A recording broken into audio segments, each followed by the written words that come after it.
Okay, so yesterday I did my first video on the lunar eclipse in Taurus, which is occurring a few hours from now. Full moon lunar eclipse in Taurus, close to 2 a.m. Pacific time on November the 19th. And that was a big picture view of the eclipse as it's the first of the Taurus eclipses, first of the eclipses on the Taurus Scorpio axis, and these eclipses continue till the end of 2023. And it was placing those eclipses into some sort of perspective and drawing your attention to the fact that an eclipse had occurred on this very degree 19 years ago, and this tends to happen with eclipses sometimes on November the 20th, 2002. And I asked you to think about what that might have felt like energetically if you are old enough that actually was relevant and worth thinking about. So I'll place a link to that video at the end of this one. You can go back and look at it. There's more about the eclipse there. This video is more typical, to some extent, of the full moon or new moon videos that I do, insofar as it focuses on the lunation itself as it's happening now. And typically I do these videos about 48 hours before a full moon, and some people might say, well, what's the point of watching this now? The full moon is going to occur. Except I would say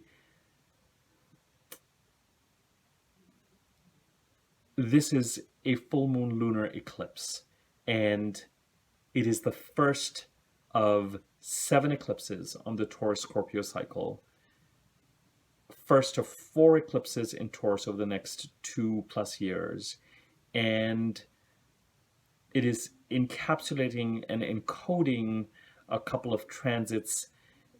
It's almost as if whatever is leading up to the eclipse has led up to the eclipse from about 2 months ago, since September the 19th of 2021. And we almost need to get this eclipse behind us a little bit so that we can take stock of where we're at and process it and prepare to move forward accordingly. This is a forward-looking eclipse, and I'm much less interested in, and in fact, I'm not even convinced that depending on where the sign of Taurus sits in your chart, what house it occupies, what that house stands for. Typically with full moons, I always say watch what happens about 48 hours before, 24 to 48 hours after, but especially the 48 to 72 hours before. With full moons, things escalate. Will not surprise me at all if this last week has been busy, a little bit energetically haywire. With full moons, I always say emotionally and intuitively, it's as the pot of milk comes to a boil. There can be highly emotional or intuitive reactions or responses to certain things. There can be meltdowns, there can be tantrums. There can also be visibility. There can be a kind of cresting of the wave. There can be offers. There can be, this full moon, the reason why I think it's different from other full moons is, of course, because it is an eclipse, and this eclipse is part of a longer narrative. So it would not surprise me if there are things related to this eclipse that continue to unfold as the week progresses, and even to some extent a little bit after that. With eclipses, sometimes for some people, one of the Taurus eclipses and one of the Scorpio eclipses over the next 2+ years is going to be really profound and meaningful and sudden, and things will happen around the time of the eclipse. The rest of the time, it is going to be like a concentration and a focus of energy. And with full moons, that starts about 2 months before the full moon, the week before and after September 19th, 2021 being important. This week and next week, the week after today, tomorrow, being important. Pay attention to those. And for people who are going to have, offers or visibility, or have a highly emotional reaction to something, or hear that someone is falling sick, or something sudden or dramatic that happens that may not feel eclipsy, just know that these are things that are announcing themselves and continue to develop. It's not the end of the story. It's the start of the story. And so watching these videos and processing the eclipse, and remember, no matter what is going on around you, keep around the time of the eclipses some part of you reserved for reflection. Where are these eclipses happening? What do I need to lean into? What are my goals in the Taurus part of my chart? Again, What house does Taurus occupy? What does that house stand for? Now, a full moon in Taurus means, of course, that we've got the moon in Taurus and the sun in Scorpio. So the polarity is on the polarity of codependency versus independence. Sharing emotional and financial and psychological intimacy with others, and connection and involvement and enmeshment with others, and being our own king or queen or person, financially, emotionally, psychologically. Taurus is a sign of our resources, our money, our income, our self-possession, our attention, our nurture, our what we value, what we hold dear to us. And Scorpio, of course, is a sign of connecting with others, sharing with others, being involved with others, sometimes getting obsessed with others, power dynamics, codependency dynamics, but also, I mean, you can't, it doesn't have to be on a personal level. It could be business partners, it could be agents, it could be managers, it could be tax organizations, it could be credit, it could be loans, it could be anywhere where there are financial, emotional entanglements, issues related to property, rents, mortgages, inheritance, legacies. That's where the scorpionic energy is playing out. And then we have this Taurus full moon highlighting and cresting a certain amount of energy around our own independence. And Uranus is currently transiting Taurus. So the focus, and again, I will be the first to admit and state again, the house is much more relevant than the sign. But there's something to this pull of who am I? What do I hold dear? What is true for me? What do I value? What is Uranus trying to do with regard to my own resources, not things that I'm sharing with others, my own sense of self-worth, my own sense of value. With Uranus, epiphanies, quantum leaps of understanding, authenticity, and the pursuit of the authentic path and the freedom from shackles. And Scorpio, of course, is all about strings and shackles and entanglements. So that's the axis on which this is playing out. And part of the reason why this axis is important is because some of the transits that are going on right now very much emphasize these themes. Now, if you know where Scorpio sits in your chart, what house it occupies, what that house stands for, and the same with Taurus, this becomes even more relevant and even clearer for you as far as your chart is concerned, okay? On the way to this full moon, we've had one rather dramatic transit that occurs every 2 years. And I only hasten to say that because there's been a lot of press around. Now that we are on the internet, there's so much material astrologically. The certain amount of press around the Mars-Uranus opposition that occurred yesterday. Uranus again. Mars is in Scorpio. Uranus is in Taurus. So on our way to this full moon eclipse, we may feel calmer today, the day before, but yesterday, November the 17th, we may have been a lot more jangly. This is a transit that occurs every couple of years, so we don't need to. Some of the press is a little bit over dramatic on the Mars-Uranus opposition. It is an opposition of, one astrologer called it an opposition of divorce. No matter in what context, and I think that's pretty fair. What you have is Mars, one of the rulers of Scorpio, in Scorpio, opposing Uranus, this planet that is trying to create your own independent, authentic version of you and break down shackles. And so wherever Mars is, outside of the theme of sexuality and passion, two things tend to operate: either the pursuit of one's goals or else defending ourselves, defending our boundaries, creating them, attack and defense, conflict. And sometimes, often, where Mars is present, it's an external attack somehow that then needs to be defended against. And here we've got this kind of scorpionic attack against this Uranian freedom, independence, and authenticity as we head to this full moon. I would not despair too much around it because Uranus will win. But it's a question of dealing with a certain amount of entanglements and strings and BS and and also, frankly, inconvenience and energy leaks and frustration. And in certain cases, there may be boundaries that need to be drawn. Wherever Scorpio sits in our chart, that's where they may be coming from and what house they occupy. It occupies and what that house stands for and what individuals it stands for. So the Taurus part of our chart is seeking us to lean into it, to develop, to pursue, to go after, to conquer our fears, to increase our skills and our involvement and our learning and our experience in that area. Uranus is in Taurus, and it is trying to expand us there and make us more authentic and more independent. We may come across as somewhat rebellious and forging our own path there. But then right now, at the time of this full moon, we've got the Sun, Mercury, and Mars in Scorpio. And we are, of course, in this lunation cycle. 2 weeks ago, we had the new moon in Scorpio. So we've got this push and pull between entanglement and independence. And if you know which houses I'm talking about in your chart, you'll know thematically where it is as you headed to this full moon.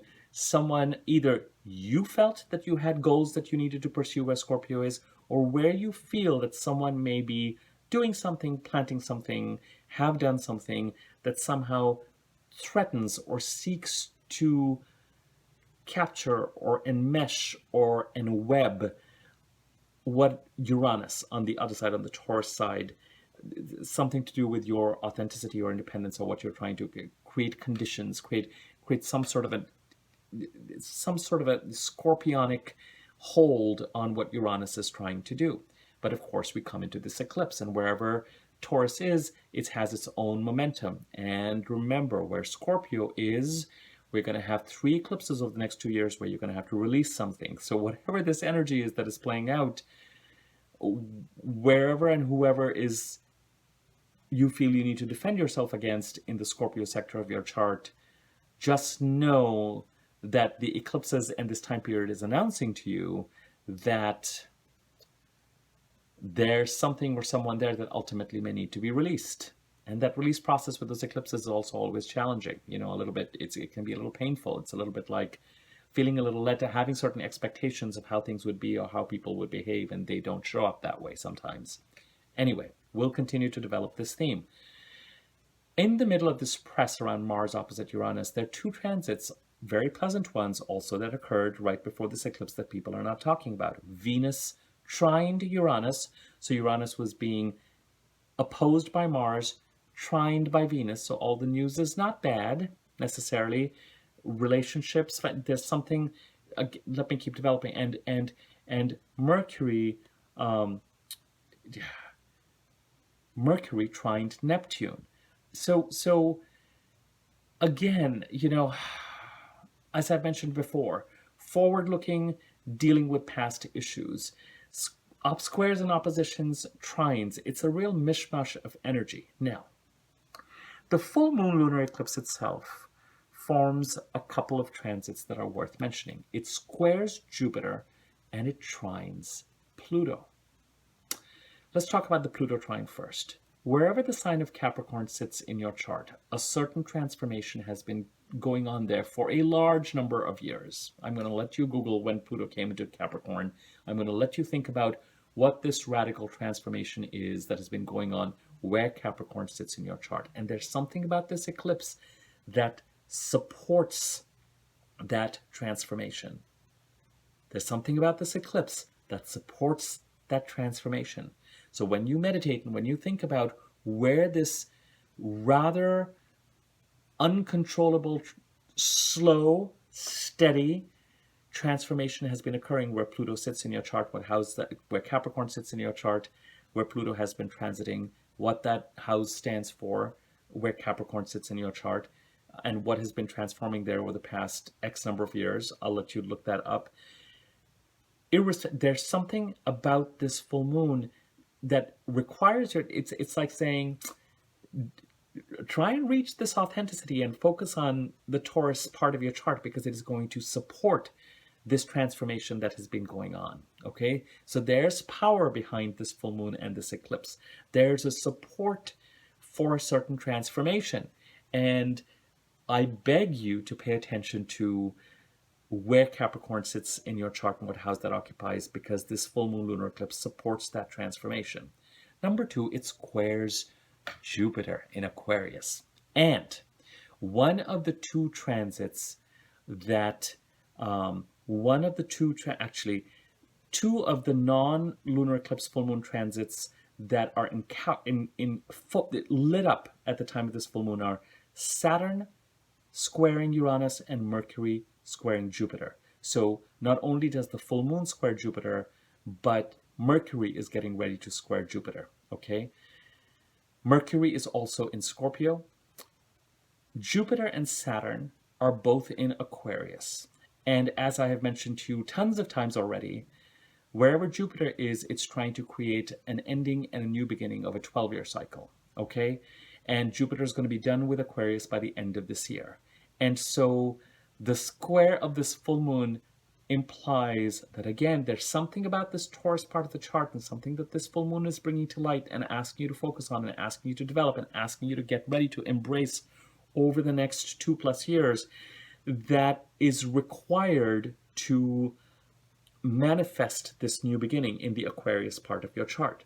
Also, Saturn in Aquarius getting ready to square Uranus in December for the third and final time this year. And the theme there, those of you who listen to my videos will say along with me, be careful and do not, and eliminate behaviors and patterns that are self-defeating and that are not in your best interest and that are not allowing you to fulfill your potential, and do not fall into the path of least resistance where Aquarius sits in your chart. And watch those boundaries, watch those patterns, learn those lessons, take the action. Saturn is a relentless taskmaster, but it will build a foundation there. But there's something about the full moon, all the lunations to some extent till the end of this year will, even the next eclipse, will ask us to really focus on these boundaries and these lessons. Remember, ending what is behind us, moving into the future, this eclipse is kind of bringing that into focus again. So, two transits that this full moon makes, it squares Jupiter and it trines Pluto. And two transits that don't directly apply to the full moon, but are occurring at the time of this full moon that it encodes in its energy, Mercury squaring Jupiter. So this idea of whatever's going on in the Scorpio sector, whatever's going in the Taurus sector needs our attention, so that in the Aquarius sector, a new auspicious 12-year cycle can start healthily. And Saturn also in Aquarius getting ready to square Uranus for the third and final time. No falling into the path of least resistance, really paying attention to patterns and behaviors that need to change, that apply to the Aquarius part of our chart, and allow us to lay a proper and a solid foundation so that whatever Jupiter's birth, so that this new beginning that Jupiter's trying to create in Aquarius has something solid to sit on. Now, I know that's just repeat. Guys, when my videos kind of cut off, I've learned that I can edit them together, so I pay attention to where they're getting cut off or where I'm interrupting them, and I can merge them together. It gives me much greater flexibility to do this. Now, I realize that a lot of the information I'm sharing in this video, and increasingly in my videos, it really does help to know what your chart looks like, because it's hard for me. I don't find very general videos very interesting or very relevant sometimes. So it's just, I'm trying to give you as much information so that if you have your chart, you can really start to piece this together. By all means, go back, listen to different things. There's a fair amount of information being packed into these videos. I will maybe at the end of this video try and summarize what's going on a little bit more generally, but from a general sense of this full moon lunar eclipse, take what you can from this video, but watch the video I did yesterday, because it gives a lot more general color. This one is really much more focused on the nitty-gritty of what is going on with the transits right now. Now, the full moon lunar eclipse in Taurus is ruled by Venus. Venus is in Capricorn, getting ready to go retrograde on December the 19th, all in Capricorn. So opportunities and a certain amount of flow may be coming into the sector of the chart where Pluto already sits.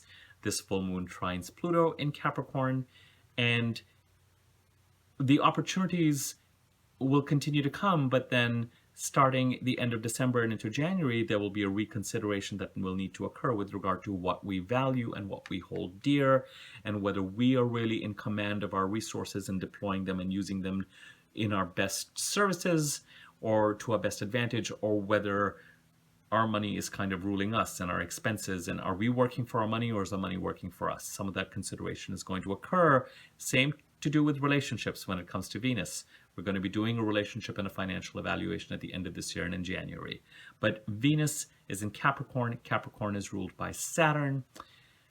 So with Venus, it's the themes of, with Taurus, the themes of flow and bounty and abundance and independence.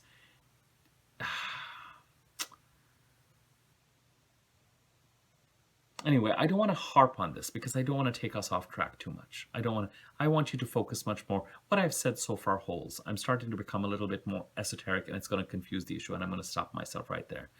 The full moon is ruled by Venus. Venus is in Capricorn. Capricorn is ruled by Saturn. Saturn is in Aquarius. Aquarius is ruled by Saturn, so Saturn is one of the dispositors of the chart in its own sign.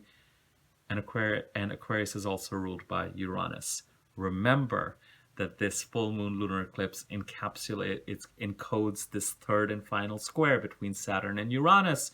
And for Uranus in Taurus, where this full moon eclipse is occurring, for it to manifest its authentic, enlightened, energized, independent version of you that is developing and needs to continue to develop in the Taurus part of your chart. It is dependent on Saturn and Aquarius, and you not falling into the path of least resistance and behaviors and patterns that have been continuing for the past 20 years that no longer serve you, that Saturn is going to keep dishing out the lessons to you over and over and over again and make you work hard until you master them. So where does Aquarius sit in your chart? What house does it occupy? What people and stuff does it stand for? The work you need to do there to implement the right boundaries, and with Saturn, behave in a way that is most conducive to you meeting your highest potential. Karma with Saturn.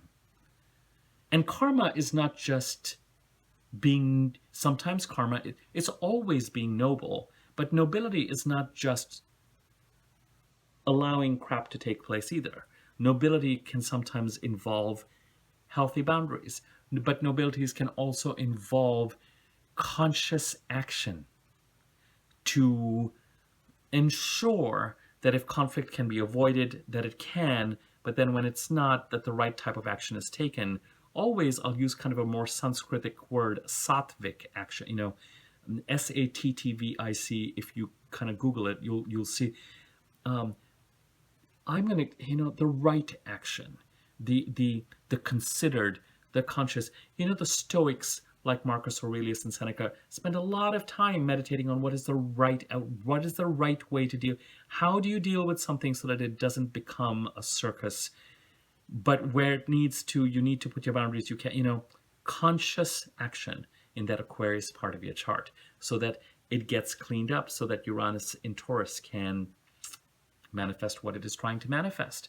So ultimately, with this full moon lunar eclipse, there's really 4 parts of your chart, but 3 that are really active. Scorpio, Taurus, Aquarius, absolutely, and to some extent Capricorn, because you've got this full moon trining that Pluto in Capricorn, and you've got Venus, the ruler of this full moon in Capricorn. So that conversation between Capricorn and Taurus is very, very strong right now.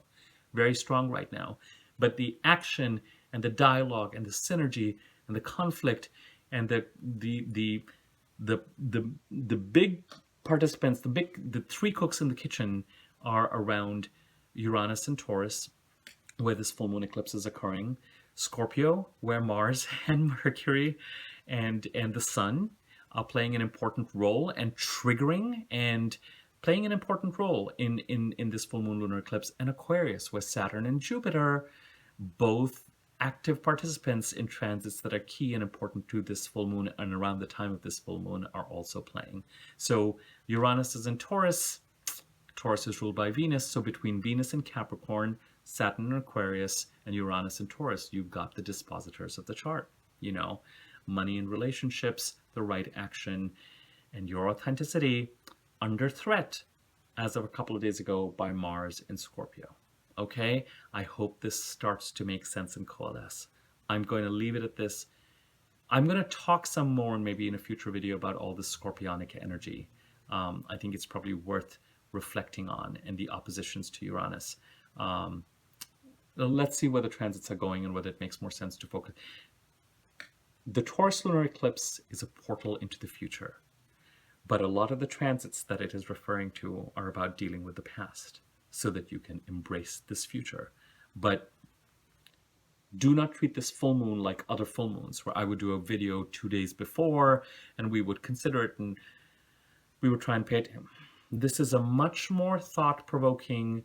You can watch this video up to 2 weeks from now, or if you're really pondering the eclipses even later, to look back on this date and what has been brewing since September 19th, 2020, and take some time to reflect on what this new portal is that is opening up, and what these dynamics are that I have been describing in this video and even in yesterday's video with regard to how it is thematically that what is going on now may have a connection to, thematically, not exactly, to how you were feeling and what was going on for you in November 2002. Okay, if you like this video, found it useful, share it, talk to your friends about it, subscribe to my YouTube channel, click on the bell icon next to the subscribe button so you're notified whenever I do a new video. And feel free to comment on the video. I think it increases sort of circulation on YouTube. I'd appreciate it. Feel free to like it if you like the video. And I will be back certainly by the time of the solar eclipse in Sagittarius, if not before. Okay, thank you.